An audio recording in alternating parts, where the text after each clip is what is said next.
نحمدہ و نصلی علی رسولہ الکریم۔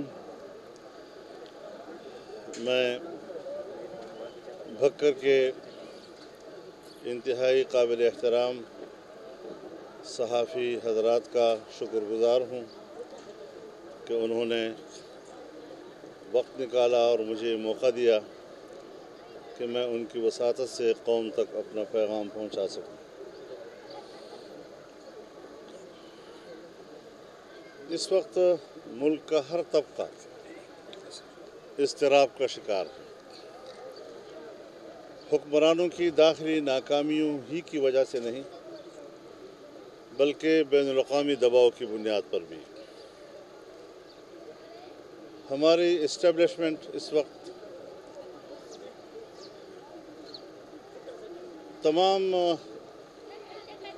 یہاں جو موجود ادارے ہیں، انسٹیٹیوشنز ہیں، ان کے توڑ پھوڑ میں مصروف ہیں، قومی شیرازے کو بکھیرنے میں مصروف ہیں۔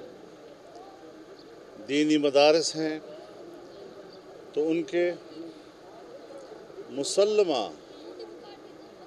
تنظیمات کے مقابلے میں نئے نئے بورڈز اور تنظیمات تشکیل دیے جا رہے ہیں، ان کو مراعات دی جا رہی ہیں۔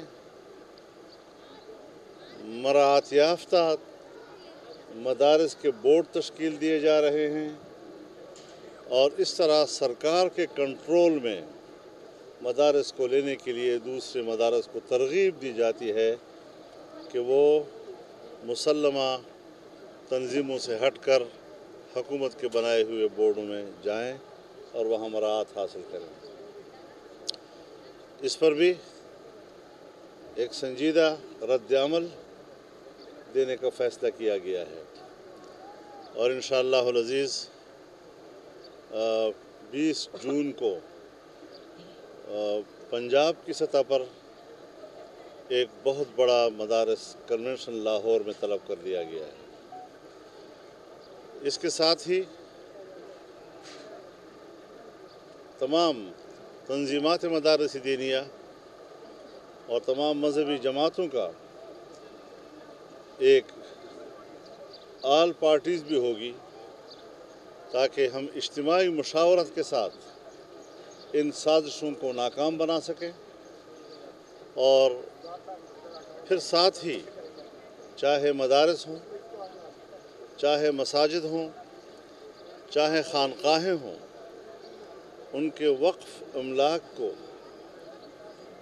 اپنے قبضے میں لینے کے لیے ایک وقف املاک بل لایا گیا ہے جو سرتاپا قرآن و سنت کے خلاف ہے، آئین کے خلاف ہے، پاکستان کے موجودہ قوانین کے خلاف ہے۔ اس صورتحال میں حکومت کو کسی طرح ایسی قانون سازی کی اجازت نہیں دی جا سکی۔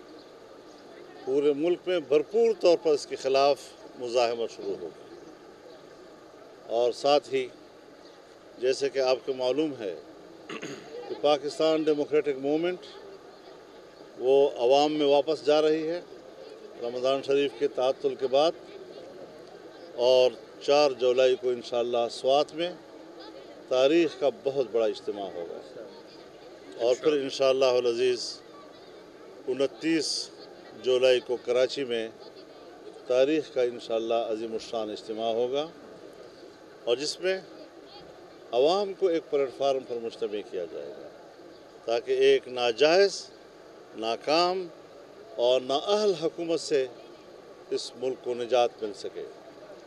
ملک معاشی لحاظ سے تباہ ہو چکا ہے۔ نئے بجٹ میں جھوٹ بولنے کا پروگرام بنایا گیا ہے اور ایک جھوٹا بیانیہ بجٹ کے نام پر قوم کو دیا جائے گا۔ پاکستان کی معیشت جمود کا شکار ہے اور آئندہ کئی سال تک بھی اگر یہ حکمران رہے تو جمود ہی کا شکار رہے گا۔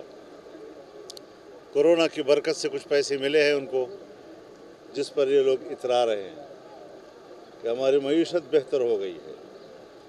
بنگلہ دیش اور انڈیا کے لاک ڈاؤن کی وجہ سے گارمنٹس کی برآمدات کے تمام آرڈرز اب پاکستان کو مل رہے ہیں، جس کی وجہ سے کچھ برآمدات میں فائدہ ہوا ہے تو اس کو یہ اپنی پالیسیوں کا حصہ بنا رہے ہیں۔